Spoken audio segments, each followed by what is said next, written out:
Antes de comenzar, pues te invito a que le des like a este video, te suscribas si no lo has hecho y que seas parte de esta familia. Ahora sí, vamos con esta historia. Él fue el rostro de la infancia para millones, pero también fue el rostro que el poder eligió para entrar a cada casa sin levantar sospechas.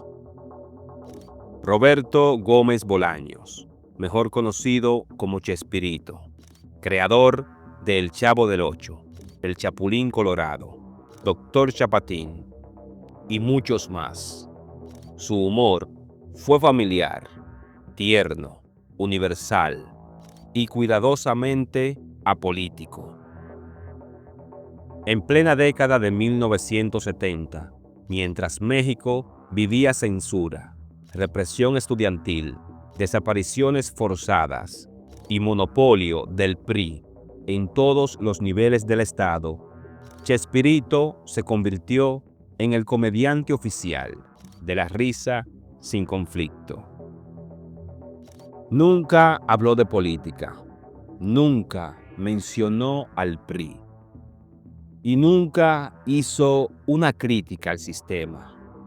Y fue eso lo que lo convirtió en el favorito del régimen. Mientras otros artistas eran marginados por peligrosos o subversivos, Chespirito llenaba el prime time con personajes humildes, obedientes, sin cuestionamiento social. El Chavo, un niño pobre. El Chapulín, un héroe, cobarde pero leal. Era un humor que nunca incomodaba al poder.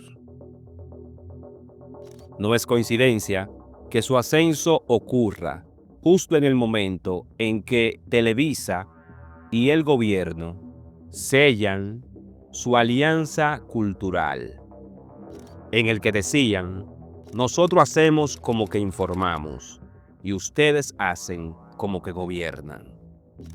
En ese pacto no escrito, Chespirito fue la cara limpia, la sonrisa oficial, la risa que no estorbaba. En el México de ese tiempo, la televisión no solo informaba, sino que también gobernaba. Y Chespirito fue su producto estrella. En los años 70 y 80, Televisa no era solo una televisora, era un brazo cultural del PRI. Su dueño, Emilio Azcárraga Milmo, lo dijo sin rodeos: nosotros somos soldados del PRI. En ese contexto, el contenido que se emitía debía cumplir dos funciones. Primero, evitar todo conflicto social. Y segundo, reforzar una idea de mexicanidad controlada, obediente y feliz. Y aquí Chespirito encajaba a la perfección.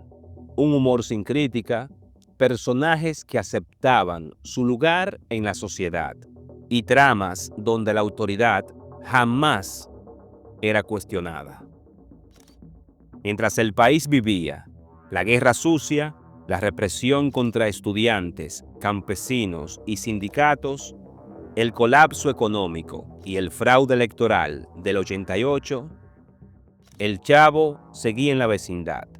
El Chapulín salvaba al débil, pero sin tocar nunca al poderoso. Televisa blindó sus producciones estrellas, y entre ellas, Chespirito era intocable. Su programa fue transmitido en escuelas, aeropuertos, hospitales y horarios estelares, como si su humor fuera política de Estado. La lógica era clara: si el pueblo ríe, no se organiza. Y si recuerda su infancia con nostalgia, no se pregunta por su presente. Chespirito no fue parte del PRI, pero el PRI fue parte de su plataforma, y ambos se beneficiaron del mismo silencio. En la vecindad del Chavo no había papás, no había justicia, no había futuro. Pero tampoco había quejas, ni rebeldía, ni política.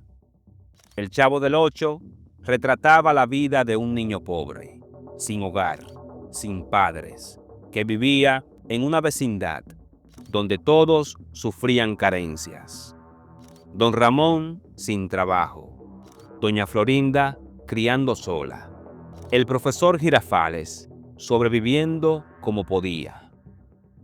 Pero lo llamativo no era la pobreza, era que nadie la cuestionaba. Nadie se organizaba y nadie exigía nada. El mensaje era claro, aunque no se dijera. Ser pobre no es culpa del sistema, es parte de la vida. Reírse de la miseria es mejor que entenderla. Y obedecer a la autoridad, aunque sea absurda, es lo correcto. En la lógica del programa, la policía, el señor Barriga, era simpática. El castigo físico, coscorrones, jalones, escobazos, era normal. Y la educación era romántica, no transformadora. Mientras afuera, en el México real, los estudiantes eran desaparecidos, los campesinos reprimidos y los líderes sociales asesinados. En la vecindad del Chavo, la injusticia no existía. Y no era casualidad. Era un guión diseñado para no incomodar al PRI, ni a Televisa, ni al orden social. Porque Chespirito no escribía para que pienses, escribía para que te rías sin preguntar. Y funcionó. Él no necesitó un cargo político. Nunca usó traje militar. Pero Chespirito estuvo siempre cerca del poder. Y el poder siempre cerca de él. Aunque Chespirito evitaba siempre hablar de política, su relación cercana con los presidentes del PRI era innegable. Fueron vínculos directos, cercanos y funcionales. Especialmente con Carlos Salinas de Gortari, el hombre que gobernó México tras el fraude del 88 y que profundizó el control mediático y el neoliberalismo autoritario. En entrevistas, Chespirito decía: Salinas es un gran presidente, un hombre culto, preparado. Yo confío en él. Pero nunca cuestionó el fraude, nunca mencionó los asesinatos políticos y nunca tocó los escándalos del PRI. Durante el sexenio de Salinas, Chespirito siguió apareciendo en horarios estelares, participó en campañas oficiales y hasta asistió a eventos organizados por el PRI. En 1994, cuando asesinan a Luis Donaldo Colosio, Chespirito envía condolencias públicas, pero jamás cuestiona el clima de la violencia política. ¿Y qué pasaba con Televisa? Seguían impulsando su imagen como el gran comediante mexicano, mientras otros artistas críticos eran censurados o marginados. El silencio de Chespirito valía más que 1000 opiniones, y el poder lo premiaba con respeto, espacios y proyección continental. Porque en un país donde la política mataba, él fue el comediante que nunca hizo reír al poder, porque ya estaba de su lado. No es solo lo que se dice, es lo que nunca se muestra. Y en Chespirito El silencio era parte del guión. El universo, creado por Roberto Gómez Bolaños, era simple e entrañable, limpio, pero también profundamente limitado. ¿Qué temas nunca aparecían en su comedia? Corrupción política, racismo, represión estatal, desapariciones forzadas, elecciones fraudulentas. En plena crisis del México autoritario, Chespirito lo ignoró todo. En cambio, enseñaba esto: el pobre debe conformarse. El adulto en poder tiene siempre la razón. Y las cosas no cambian, pero se pueden soportar con humor. El Chavo nunca crece, nunca progresa y jamás se revela. Vive en el ciclo eterno de golpes, regaños, hambre y perdón. La policía no abusa, la escuela no fracasa, la vecindad, aunque rota, es un lugar donde todos aceptan su rol.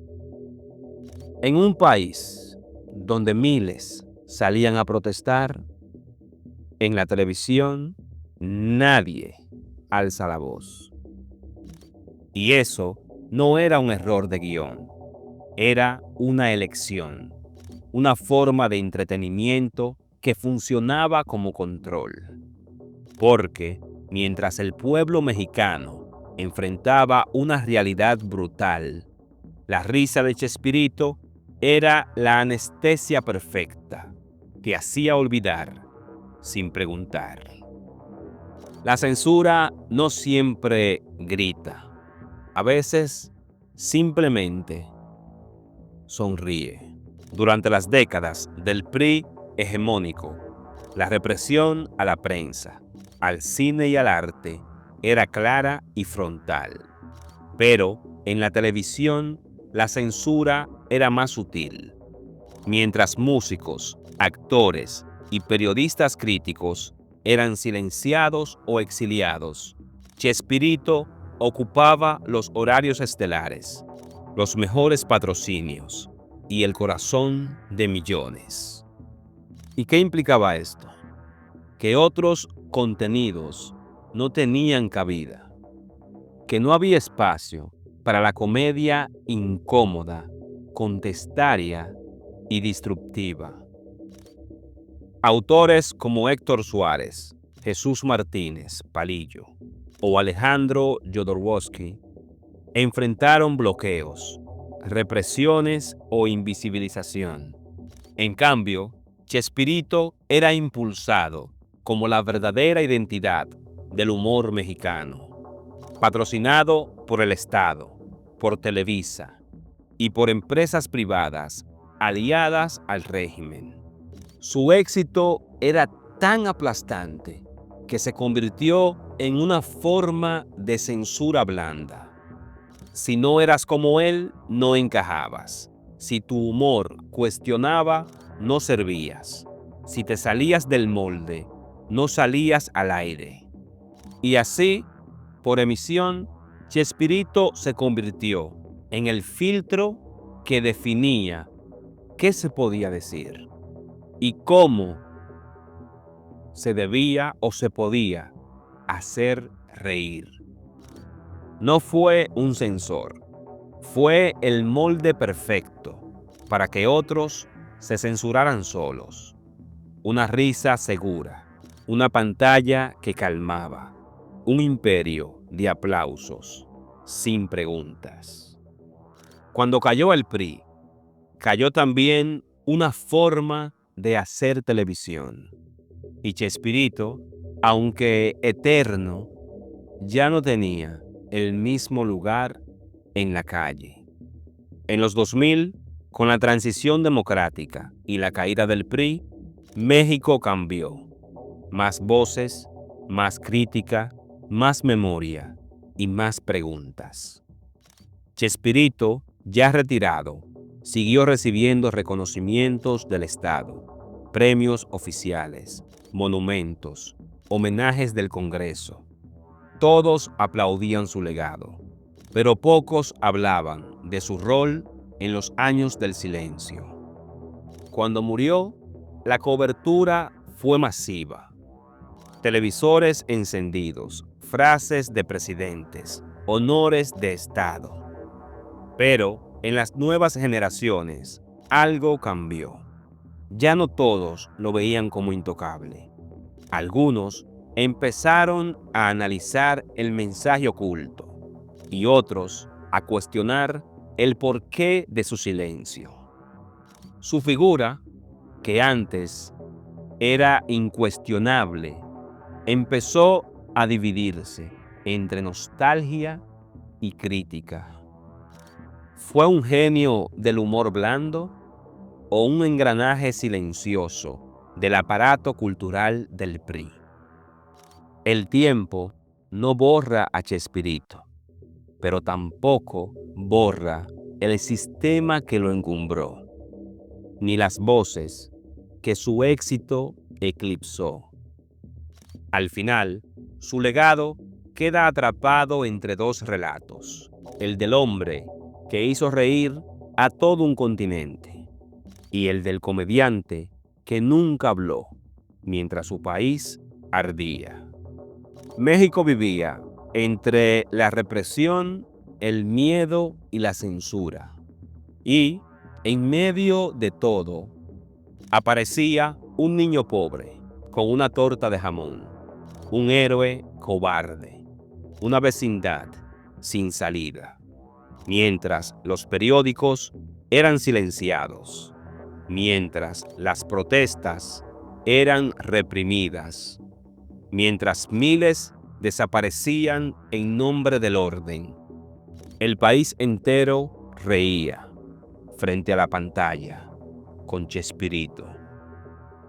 Su humor no fue violento, no fue burdo, pero tampoco fue inocente. Fue útil, útil para el PRI, útil para Televisa, útil para un modelo de control que prefería la risa al reclamo. Chespirito no fue dictador, pero su figura ayudó a construir el relato de que todo estaba bien, de que la pobreza era graciosa, de que la autoridad era justa, que la vida era así, y mejor reírse. Su talento es innegable. Su impacto es inmenso, pero su silencio también fue histórico. Porque en un país donde cuestionar costaba la vida, él decidió no hacerlo. Y con su elección marcó a generaciones. Chespirito no fue el PRI, pero fue parte del paisaje donde el PRI se hizo eterno. Y mientras el poder oprimía, él hacía reír. En un país que lloraba, él ofreció una risa que calmaba, pero que no curaba. Y por eso, hoy, cuando vemos sus programas, no solo recordamos nuestra infancia, también recordamos el México que fue y el que nunca se atrevió a preguntar por qué no hablaba el Chavo.